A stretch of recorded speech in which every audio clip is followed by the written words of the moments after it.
무릇 하나님의 영으로 인도함을 받는 그들은 곧 하나님의 아들이라. 너희는 다시 무서워하는 종의 영을 받지 아니하였고 양자의 영을 받았으므로 아바 아버지라 부르짖느니라. 성령이 친히 우리 영으로 더불어 우리가 하나님의 자녀인 것을 증거하시나니 자녀이면 또한 후사 곧 하나님의 후사요 그리스도와 함께한 후사니 우리가 그와 함께 영광을 받기 위하여 고난도 함께 받아야 될 것이니라. 아멘. 예. 오늘 소교리문답 34문입니다. 제가 질문할 때에 답해 주시기 바랍니다.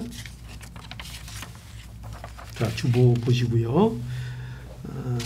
제가 질문하겠습니다. 소교리문답 34문. 양자 사무심이란 무엇입니까? 양자 사무심은 하나님께서 값없이 베푸시는 은혜 행위인데 이로써 우리가 하나님의 자녀 수호 중에 들게 되고 자녀로서 모든 권특권을 갖는 것입니다. 예, 우리는 지금 무엇에 대해서 계속 살펴보고 있는가 하면 효과 있는 부르심에 대해서 우리가 계속 살펴보고 있는 중에 있습니다. 효과 있는 부르심. 우리가 다 이 효과 있는 부르심을 받은 자들이죠. 이 효과 있는 부르심을 받은 자들, 즉 그러니까 그리스도인들을 얘기하죠. 그리스도, 성도, 예수 믿는 자들. 그럼 예수 믿는 자들에게 세상에서 얻는 유익이 무엇이냐? 우리가 이제 살펴보고 있습니다. 그 대표적인 거 세 가지 있다고 그랬죠. 천국 가서 누리는 거 말고 금생에서 이 세상에서 누리는 유익 세 가지. 뭐라고 했습니까? 자, 누구 기억나시는지 한번 테스트 한번 해보죠. 자, 우리 혹시 기억나십니까? 세 가지. 자, 금생에서 얻는 유익 세 가지. 뭐 많이 있지만 대표적인 것. 첫 번째. 지난 시간에 우리 했죠? 뭡니까? 칭의. 두 번째, 양자됨. 세 번째, 성화, 거룩하게 됨. 그게 금생에서 우리가 누리는 유익이라 했습니다. 이 유익이 바로 나와야 되는데요. 아니, 저번에 그랬잖아요. 그 집사님, 예수 믿어서 받은 복이 뭡니까? 이렇게 누가 물어보면 어떻게 대답해야 된다 그랬어요. 바로 자기가 받은 복도 내가 복이 뭐더라? 이렇게 하면서 드문드문 생각하고 그 복을 막 이렇게 애써서 생각해야 되고 이러면 곤란하잖아요. 그렇죠? 우리가 금생에서 예수를 믿음으로 인해서 받는 유익 세 가지. 첫째, 칭의. 두 번째, 양자됨. 세 번째, 성화, 거룩하게 됨. 그죠? 이제 망설이지 않고 얘기하실 수 있겠죠? 김 집사님, 예수 믿어서 받은 복이 뭡니까? 도대체 금생에서 이 세상에서 받은 복이 도대체 뭐예요? 친히. 예. 자녀. 예. 성화되는 거요. 예. 아이고 훌륭하십니다. 예. 그렇게 자기가 받은 복도 이렇게 더면 내가 뭘 받았나 이러면 곤란하잖아요. 그죠? 그러니까 이거 하나만 더 확실하게 우리가 잘 생각할 수 있어야 되겠습니다. 예. 그리고 그것만 아니라 말씀하신 대로 그 밖에 또 그것으로 따라오는 많은 풍성한 복들이 있다. 이렇게 성경은 우리에게 말해주고 있습니다. 자, 이제 오늘은 양자 사무심에 대해서 우리가 보겠는데요. 우리는 다 이제 죄인 되었던 자들이죠. 우리는 다 진노의 자녀였습니다. 그런데 이런 우리를 하나님께서 양자 삼아 주셨죠. 우리를 양자 삼아 주셔서 우리가 하나님의 자녀가 되었습니다. 칭의, 의롭게 여김을 받는다. 이것도 굉장히 귀하고 중한 복이었죠. 그죠? 진짜 복이었습니다. 그런데 그붙지 않은 복이 뭐예요? 양자 삼으신 복, 하나님의 자녀가 된 복, 이것도 얼마나 큰 복인지 모릅니다. 참으로 귀하고 진짜 복, 진짜 복, 그죠? 복이 가짜 복도 있어요. 진짜 복, 우리가 누리는 진짜 복, 그게 뭐라고요? 자녀가 되는 거, 자녀가 된 거, 그 복을 우리에게 주셨다 하는 거죠. 자, 그런데 여러분, 하나님은 어떤 분이십니까? 하나님은 참으로 우리가 뭐라고 사실은 한마디로 설명할 수 없을 만큼 굉장한 분이시죠. 참으로 위대하시고 참으로 높으시고 참으로 존귀하신 분이 하나님이시죠. 전능하신 하나님. 생각나는 거 다 얘기해 보십시오. 전능하신 하나님, 온 우주를 창조하신 하나님, 온 우주의 주인이신 하나님, 능력으로 보나 성품으로 보나 그 속성으로 보나 어떤 것으로 보나 지극히 존귀하시고 지극히 아름다우시고 그 어떤 것으로도 비교할 수 없는 그런 분이 바로 하나님이시잖아요. 그죠? 하나님. 그러니까 이 우주 만물 모든 것들은 다 누구를 나타내고 있어요? 하나님의 위대하심을 나타내고 있죠. 모든 것이 다 그렇습니다. 모든 것이. 그렇게 높고 위대하시고 존귀하신 하나님이신데, 그래서 그 하나님으로부터 나오는 복은 얼마나 또 귀하겠습니까? 얼마나 무한하겠습니까? 그런데 이 모든 것이 하나님으로부터 나오는데 이 하나님과의 관계가 그래서 얼마나 중요해요. 참으로 중요하지 않습니까? 그러니까 이 하나님의 이런 위대함을 볼 때에 하나님과의 관계를 통해서 누릴 수 있는 복이 얼마나 무한하고 얼마나 풍성하겠습니까? 그렇다면 우리가 이 하나님과의 관계를 누리는 데 있어서 가장 좋은 방법이 뭐겠습니까? 그렇죠. 그것보다 더 좋은 방법이 없습니다. 자녀 되는 거. 그렇죠. 하나님께서 그렇게 위대하시고 존귀하신 분인데 그분의 자녀가 된다면 그것보다 더 그분의 관계에 있어서 더 좋은 것은 없을 것입니다. 자, 우리가 세상에서도 그렇잖아요. 세상에서도 정말 높고 위대하고 좋은 분이 있다면 그분의 자녀가 되면, 그렇죠? 그러면 얼마나 그 누리는 혜택이 크겠습니까? 그런데 하나님의 자녀가 된다는 것, 그것은 너무나도 귀한 복이고 진짜 복이라고 말할 수 있겠죠. 그런데 우리가 어떻게 하나님의 자녀가 됩니까? 어떻게 된다 그랬죠? 오늘 여기 보니까, 오늘 소요리 문답을 보니까 맨 처음 뭐라고 되어 있습니까? 거기 하나님께 값없이 베푸시는 은혜 행위로 이렇게 말씀하고 있죠. 그래서 바로 우리가 어떻게 하나님의 자녀가 되었는가? 은혜로 되었다. 여기 또 이렇게 가르쳐주고 있죠.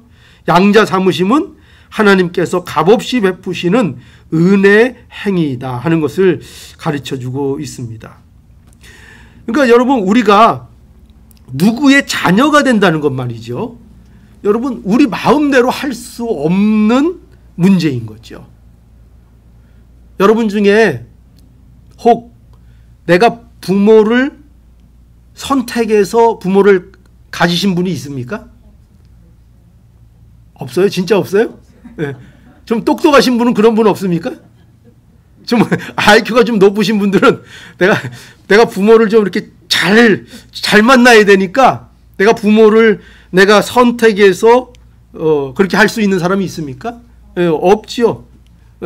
만일 부모를 선택할 수 있다면 이런 일이 생길 거예요. 부모를 선택할 수 있다면 이 세상에서 가난하거나 이 세상에서 부족한 사람들은 아마 자녀를 하나도 못 가질 것 같아요. 내가 선택권이 있다면 전부 다 누구의 자녀가 되고 싶겠어요? 그죠? 부잣집에서 또 유명한 사람 집에서 태어나고 그런 부모를 갖고 싶은 것이 당연한 거 아니겠습니까? 그러나 이게 다행인지 불행인지는 모르겠지만 누구도 자기가 누구의 자녀가 되고 싶다고 자기 마음대로 정해서 태어난 사람은 아무도 없고, 태어나 보니까 뭐가 있어요? 부모가 있죠? 여러분이 태어나 보니까 이분이 여러분의 부모였죠? 그죠? 얼마나 놀랍습니까? 그러니까 정말 중요한 건 우리가 선택 못하게 하셨어요, 하나님께서. 그렇죠? 그것을 인정하고 그 아래 살아가는 것이 이게 또 믿음입니다. 하나님의 주권을 인정하는 믿음. 그것도 여기에 있습니다. 그러니까 여러분, 성경에서 제가 저번에도 한번 말씀드렸는데 부모 공경이 왜 중요한가?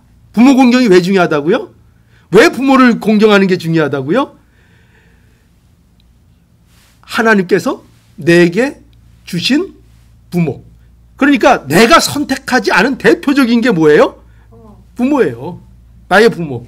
그런데 그것에 순종하여 어떤 부모이든지 공경하며 그것에 자기에게 주신 인생에 대하여 믿음으로 살아갈 수 있는 그 마음을 갖게 되는 거. 이것이 하나님의 주권을 인정하는 신앙이기 때문에 그런 것입니다. 그래서 하나님을 믿고 정말 예수 그리스도를 영접한 자는 그런 외부적인 여건에 의해서 흔들리거나 좌절하거나 넘어지지 않습니다. 왜냐하면 하나님의 주권을 믿기 때문입니다. 주권신앙. 이 모든 것들이 하나님이 이루시고 하나님이 계획하시고 하나님의 뜻이 있으시고 하나님께서는 우리에게 또 나에게 가장 유익하고 가장 합당한 것으로 언제나 허락해 주신다는 것을 믿는 것입니다. 그것이 하나님의 주권을 믿는 것입니다. 그런 신앙. 그래서 이 하나님의 자녀됨은 누구나 다 되는 것이 아니라 전적인 하나님의 은혜로 그 자녀가 되는 것이지요. 이게 일반적인 게 아니에요. 누구나 다 될 수 있는 게 아니에요. 오직 그 창세전에 예비한 자, 미리 아신 자들, 그들을 예수 그리스도 안에서 하나님이 부르셔서 양자 삼아 주시는 것입니다. 예, 얼마나 감사합니까? 그리고 이 자녀됨은요, 또 영원한 거예요. 양자 삼으셨는데 이 자녀됨이 중간에 없어지거나 이 효력이 중간에 끊어지거나 그렇게 되는 것이 아니라 이 자녀됨이 영원하게 이루어진다 하는 것이죠. 요한복음 10장 28절로 29절에 보니까 내가 저희에게 영생을 주노니 영원히 멸망치 아니할 터이요 또 저희를 내 손에서 빼앗을 자가 없느니라. 저희를 주신 내 아버지는 만유보다 크심에 아무도 아버지 손에서 빼앗을 수 없느니라. 그죠? 뺏을 수 없다는 거예요. 그 영생은 자녀가 되게 하셔서 주신 그 영생은 영원히 멸망치 않는 것이라고 말씀하고 있고 누구도 뺏을 수 없는 것이다. 이렇게 분명하게 말씀하고 있죠. 우리는 이것을 믿습니다. 또 이 양자 삼으심은요, 여기 은혜로 됐다 했는데 은혜로 우리를 하나님의 자녀의 수요에 들게 하시는 것입니다. 여기 소요리 문답에 보면 그 답이 그렇게 되어 있죠. 다시 한번 볼게요. 하나님께서 값없이 베푸시는 은혜 행위인데, 은혜인데, 그런데 이로써 우리가 하나님의 자녀의 수요 중에 들게 되고, 이렇게 말씀하고 있죠. 그러니까 여기에서 하나님의 자녀의 수요 중에 들었다는 것은 가족이 되었다, 그런 뜻입니다. 그렇죠? 네. 그 하나님의 자녀의 수요 안에 들게 되었다. 하나님의 권속, 하나님의 가족이 되었다. 그러니까 가족으로서의 신분과 가족으로서의 지위, 또 그에 적합한 가족으로서의 권리, 이런 것들을 가지는 자가 되었다, 이거죠. 그러니까 우리가 양자가 되었다, 그리스도인이 되었다는 것은 우리의 신분이 바뀌어버리는 거죠. 우리의 소속이 바뀌어버리는 거죠. 예전에는 어디 있었어? 우리의 소속이 세상이었고 어둠의 소속이었다면 우리를 그 어둠의 세계와 어둠의 소속에서 빛의 소속으로, 빛의 세계, 사랑의 세계로 우리를 그 소속을 옮겨 놓으신 것. 이것이 바로 우리가 받은 구원이라고 말할 수 있는 것입니다. 자, 그래서 우리가 이러한 이제 신분의 변화, 지위의 변화, 또 권리를 갖게 되는 이런 양자됨을 우리가 받은 것이죠. 그 요한계시록에 보면은, 요한계시록 7장 4절에 보면, 내가 입맞은 자의 수를 들으니 이스라엘 자손의 각 지파 중에서 입맞은 자들이 14만 4천이니 이렇게 말씀하고 있습니다. 14만 4천 하면은 이상한 게 떠오르죠. 또 그 신모모가 있습니다. 그죠? 아시죠? 네. 그 신천지가 늘 얘기하는 14만 4천. 이 숫자를 그들은 숫자적 그대로 생각을 해서 14만 4천 안에 들어가야 구원을 받는다. 그래서 막 14만 4천을 모으고. 근데 아마 14만 4천이 벌써 훨씬 넘어갔을 거예요. 예. 그리고 그 사람들은 때에 따라 이제 또 바꾸니까. 이제 자꾸 바뀌니까. 예, 자꾸 바뀝니다. 그러나 이 숫자는 그렇게 14만 4천, 예수 믿는 자는 오직 14만 4천밖에 없다. 이런 것을 얘기하는 것이 아니라 이 숫자는 상징적인 숫자입니다. 상징적인 숫자. 그러니까 어떤 상징적인 숫자죠? 예수 믿어 구원받는 모든 총수에 대한 상징적인 숫자입니다. 그렇게 이해하셔야 됩니다. 요 숫자를 그대로 숫자로, 그러니까 성경에서 말하는 숫자, 또 어떤 비유, 이런 것들은, 어떤 것들은 숫자가 실제적인 숫자도 있지만 어떤 숫자들은 그것이 많다를 총칭하는 비유적이고 상징적인 숫자들로서 쓰이는 것들도 많이 있습니다. 그러니까 성경을 해석하고 성경을 볼 때에는 이것이 전체적인 성경의 문맥 속에서 이것이 그대로 액면 그대로 받아야 되는 것이냐, 아니면 이것이 상징적인 것이냐, 어떤 것인가를 그 전체적인 맥락 속에서 우리가 해석을 해야 합니다. 그런 의미에서 24만 4천은 뭐라고요? 예수 믿는 모든 무리들의 수를 총칭하는 것으로 이렇게 우리는 알아야 합니다. 이 14만 4천이라고 이렇게 숫자로 딱 못 박으면 이게 굉장히 이제 사람들을 모으기가 쉬워지고 사람들에게 자극을 주기가 참 좋아요. 그래서 이런 방법들을 자꾸 쓰는 거예요. 조금 더 하자. 조금이면 더 찬다. 그리고 그 안에 들어와야 된다. 여러분, 그 사람들의 심리가 어떤 것이 있냐면은 어떤 한계를 정해놓고 리밋을 정해놓으면 이상하게 그 안에 꼭 들어가고 싶은 욕망이 생겨요. 우리 교회도 그래서 앞으로 그 작전을 한번 써볼까. 그래서 우리 교회 예배는 성착순 50명만 드릴 수 있습니다. 이렇게 한번 해볼까. 광고를 크게 내서 광고를 신문에 크게 내는 거예요. LA 우리 장로교회는 주일날 선착순 50명만 예배 드릴 수 있습니다. 시간 지나면 문 걸어 잠급니다. 딱 이렇게 해놓으면 그럼 와서 막 번호표 받을지 몰라요. 실제로 한번 해볼까요? 예, 그렇죠. 그러니까 이상한 교회라 그러면서 야, 이상한데 한번 가보자. 사람들이 이런다니까요. 예, 예, 그래요, 맞습니다. 그 중요한 말씀하셨어요. 우리가 이 이상한 사람들 물론 그래서 교회가 어떻게 방향을 하느냐에 따라 사실은 그런 일들이 많아요. 예를 들어서 우리 교회가 제가 이렇게 설교하고 은혜 받고 찬송하고 또 말씀 증거자 중에 예를 들어서 어떤 사람이 여기 환자가 있었는데 그 환자가 일어나고 낫는 역사가 생겼다. 만약에 그렇게 생각합시다. 그러면 그것이 이제 소문이 나면 이 교회에 누구들이 막 찾아오겠어요? 병자들이 다 막 이제 막 찾아오기 시작할 거예요. 그러면 그때부터 저는 맨날 그거 하니라고 정신 못 차리고 그리고 말씀 연구도 안 하고 말씀 증거도 안 하고 복음 증거도 안 하고 그 일에 빠져서 이 목회의 방향이 이게 어디로 가는 것인지 모르는 그런 교회가 되고 글로 흘러갈 수 있게 돼버릴 겁니다. 예, 배가 산으로 간다. 좋은 표현입니다. 그게 물론 병 고칠 수 있죠. 그걸 부인하는 것이 아니라 날 수 있다는 거예요. 날 수 있지만 그거 갖고 크게 떠벌리지 않는다는 거예요. 예. 하나님의 은혜로 나면 낫는 거고 낫으면 기뻐하는 거고 그냥 또 말씀 전하고 찬송하고 또 목회 충실히 하고 그러는 거지.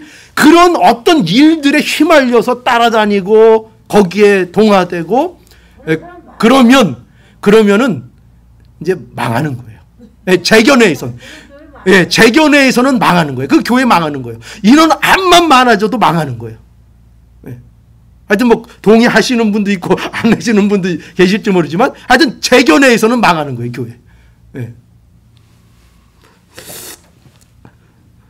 뭐 얘기하다 또 여기까지 가죠?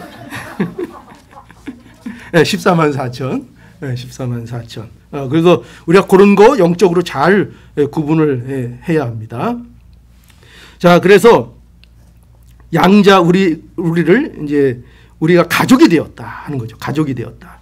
에베소서 2장 18절로 19절. 이는 저로 말미암아 우리 둘이 한 성령 안에서 아버지께 나아감을 얻게 하려 하심이라. 그러므로 이제부터 너희가 의인도 아니요 손도 아니요 오직 성도들과 동일한 시민이요 하나님의 권속이라. 그죠? 하나님의 권속이라. 자, 그래서 우리가 모두 은혜로 하나님의 가족이 되었다 하는 것을 우리가 알아야 되겠고, 이것이 바로 양자 삼으십니다 하는 것을 우리가 알아야 되겠고, 자, 이제 또 세 번째로 보면 양자 삼으심은 자녀로서의 모든 특권을 갖게 되는 것을 말합니다. 특권을 갖게 됩니다. 여러분, 세상에서도 어떤 신분이 주어지면 그 신분에 맞는 권리를 가지게 되죠. 어떤 특권을 가지게 됩니다. 한국에서는 보니까요, 제일 그 특권이 많은 사람들이 보니까 제가 보는 때에는 국회의원들 같아요. 그죠? 그래서 모든 그 야망 있는 사람들의 종착점을 보면은요, 다 국회의원이에요. 좀 한국에서 난다, 긴다, 좀 배웠다, 인기 있다, 이러면, 물론 안 그런 분들도 있는데, 최종 목적지는 대부분 다 국회의원 하는 거예요. 한 자리. 배지, 금 배지 따는 거. 여기 딱 달고, 목에 힘주고 다니는 거. 왜냐하면 국회의원이 되면 정말 우리는 상상할 수 없는 그런 특권들을 누릴 수 있기 때문이죠. 그 모든 신분에는 이렇게 특권이 있게 되어 있습니다. 그런데 국회의원도 그런데 그거보다 더 나은 게 뭐예요? 대통령보다 더 나은 게 뭐예요? 하나님의 아들. 예, 하나님의 아들. 하나님의 아들. 그래도 하나님의 아들이 결국 나왔네요. 네, 하나님의 아들. 여러분들, 하나님의 아들과 국회의원 배지하고 바꾸자 그러면 어떻게 할 거예요? 그래야죠. 그 진가를 안다면. 그죠? 근데 이제 또 약은 사람은 이렇게 얘기하죠. 국회의원 배지도 달고 하나님 자녀도 되고. 이렇게 하겠죠. 약은 사람은. 그러나 둘 중에 하나 택하라면 우리는 하나님의 자녀. 그것이 더 귀하다는 것을 사실은 알아야 됩니다. 근데 사실은 그게 더 귀하다는 것을 또 말로는 할 수 있지만 실제로 그럴지는 우리가 또 어디 당해봐야 하는 거예요. 우리에게 있는 특권, 양자되면 이 특권이 있는 것이다 하는 것인데 어떤 특권일까요? 어떤 특권? 첫 번째. 상속자가 됐으니까. 그건 좀 나중에 하고 첫 번째 그거보다 먼저 하나님과 교제하는 특권이 있다 하는 것입니다. 하나님과 교제하는. 그러니까 여러분, 자녀가 되는 거면은 달라지는 게 뭐냐면 부모와 자녀처럼 친밀한 교제를 할 수 있다는 거죠. 그러니까 언제든지 아버지께 나아갈 수 있는 자가 되었다 하는 거죠. 그래서 우리는 언제든지 기도할 수 있습니까? 없습니까? 얼마든지 아버지 하면서 기도하고 우리 어려운 일 있을 때마다 우리가 부족할 때마다 부족해도 얼마든지 아버지 앞에 나아갈 수 있다 하는 것이죠. 왜냐하면 우리 아버지시니까요. 우리는 하나님과 이렇게 교제할 수 있는 특권을 가지게 되었습니다. 자, 그리고 양자 사무심으로 우리가 가지게 되는 특권, 또 두 번째는 뭘 얘기할 수 있는가 하면은 특별히 이제 누구의 보호를 받습니까? 하나님의 보호하심을 받게 되는 거죠. 하나님의 특별한 보호를 받는, 하나님의 보호를 받는 특권이 있는 거죠. 하나님은 모든 만물을 보존하시고 보호하십니다. 그러나 특별히 그의 자녀들을 특별하게 보호해 주시죠. 왜 그럴까요? 영적으로 공격을 받을 수 있기 때문입니다. 오히려 하나님의 자녀가 되었기 때문에 영적인 공격을 받을 수 있습니다. 마귀의 자녀를 공격할 필요가 없어요. 그죠? 그런데 하나님의 자녀가 되면 영적으로 자꾸 우리를 시험하고 우리를 넘어뜨리려고 하고 우리를 유혹합니다. 그래서 하나님의 특별한 보호가 필요하지요. 하나님께서 그래서 우리를 영육간에 늘 보호해 주시고 또 자녀가 되었기 때문에 여러분 부모가 자녀에게 또 어떻게 해줍니까? 또 필요한 것을 공급해 주시죠. 먹을 것을 주고 입을 것을 입혀주고 보호해주고 이것이 자녀가 가지는 특권이죠. 그러니까 하나님께서는 우리를 이처럼 보호해 주십니다. 이처럼 우리를 공급해 주시는 특권을 우리가 가지게 되고 자 이제 또 세 번째로 우리가 알아야 될 특권은 뭐냐면 이건 여러분들이 좀 싫어하시는 건데 우리를 훈계하시고 우리를 교훈하시고 그건 뭐 또 괜찮아요. 그리고 때로는 우리를 징계하신다 하는 것입니다. 징계하신다. 하나님은 그의 자녀들을 자라나게 하십니다. 자녀답게 하십니다. 그래서 교훈하시고 훈계하시고 때로는 징계하십니다. 우리에게 징계가 있고 또 징계를 받는 것이 이게 자녀의 특권이라는 것을 아셔야 됩니다. 우리는 좋은 것만 특권으로 생각하기 쉽죠. 그런데 놀라운 것은 징계도 우리의 특권입니다. 징계받는 것도. 히브리서 12장 8절 징계는 다 받는 것이거늘 너희에게 없으면 뭐라 그래요? 사생자요. 사생자. 참 아들이 아니니라. 무릇 징계가 당시에는 즐거워 보이지 않고 슬퍼 보이나 후에 그로 말미암아 연단한 자에게는 의의 평강한 열매를 맺나니. 열매를 맺는다. 여러분 징계는요. 그래서 그러니까 성도들이 받는 징계는 형벌이 아닙니다. 형벌이 아닙니다. 하나님의 징계는 왜 형벌이 아닌가? 하나님의 징계는 반드시 하나님의 자녀에게 유익을 만들어냅니다. 반드시 열매를 만들어냅니다. 성도가 잘못하는 것이 있다면 하나님께서 징계하십니다. 그래서 그 징계를 통해서 반드시 어떻게 만드신다고요? 유익되게 만드시고 자녀되게 만드시고 열매를 맺게 하시지 그것을 그 징계를 통해서 그 자녀를 망하게 만드시지 않습니다. 결코 그렇게 하지 않습니다. 여러분 그래서 우리가 그 자녀들에 대해서도요 이것을 적용하자면 우리 자녀들이 잘못을 하면 부모가 어떻게 해야 되겠습니까? 혼을 내야 됩니다. 잘못을 하면 혼을 내야 됩니다. 그러나 조심해야 될 것은 하나님이 그러하셨듯이 우리도 혼을 내되 어떻게 혼을 내야 돼요? 그렇죠. 사랑으로 혼을 내야 합니다. 근데 우리는 대부분 자녀들을 혼낼 때 물론 안 그런 분들도 있지만 뭐가 되기 쉽습니까? 한풀이가 되기 쉽습니다. 에이 이놈의 자식 내 팔자야. 그러면서 한풀이를 하고 자기 분에 못 이겨서 자녀들을 혼낼 때가 있습니다. 저도 그런 실수를 범한 적이 젊을 때 꽤 있었습니다.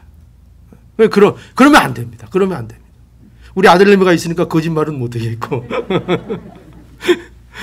저도 그렇게 밀어낸 적이 있었습니다. 그러나 우리가 자녀들을 훈계할 때에도 반드시 하나님의 사랑으로, 사랑하는 마음으로 훈계하고, 그리고 사랑하면 또 훈계해야 합니다. 왜냐하면 잘못된 길로 계속 잘못을 모르고 나가면 안 되니까요. 그러니까 반드시 자녀들에게는 훈계가 있습니다. 잘 되라는 훈계가 있습니다. 이것은 사랑의 매야 그러면서 폭행을 가하면 안 됩니다. 그죠? 정말 사랑의 매가 돼야 됩니다. 정말 한 대를 매를 만약에 쳤다면 그 매의 그 아픔이 자기에게는 한 100배의 아픔으로 와야 됩니다. 그 정도의 아픔을 가지고 아이를 한 대를 쳐야 하는 것입니다.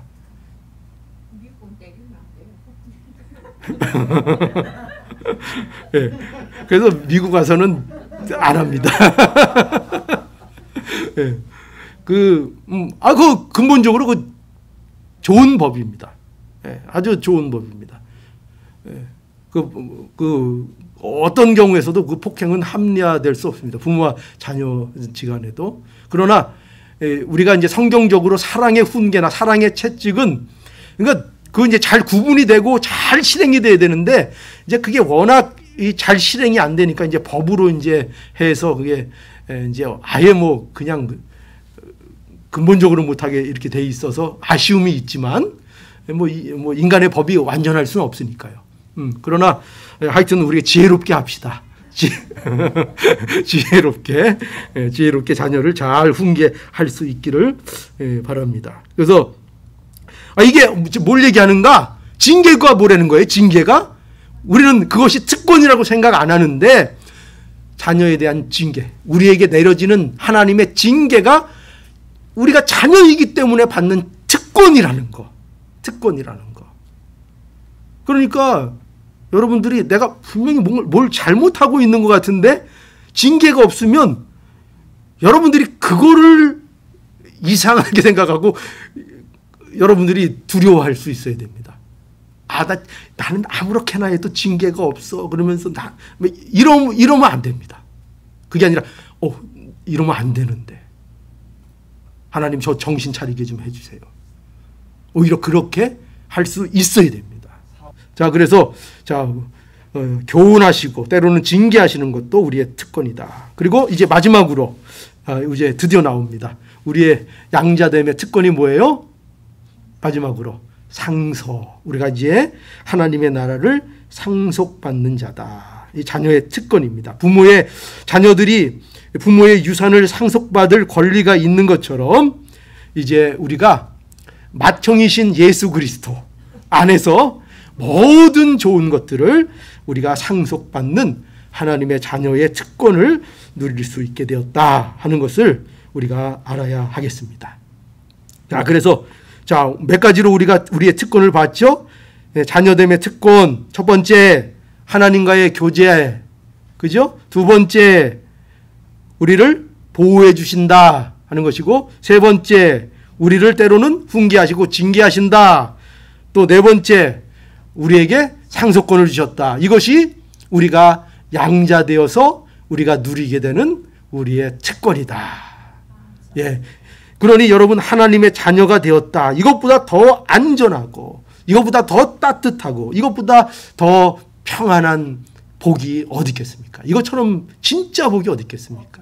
그러니 이 진짜 복을 받은 저와 여러분들이 오늘도 이제 세상에 나가셔서 더 이 복을 받은 자로서 담대하게 살아갈 수 있는 저희 모두가 될 수 있기를 바랍니다.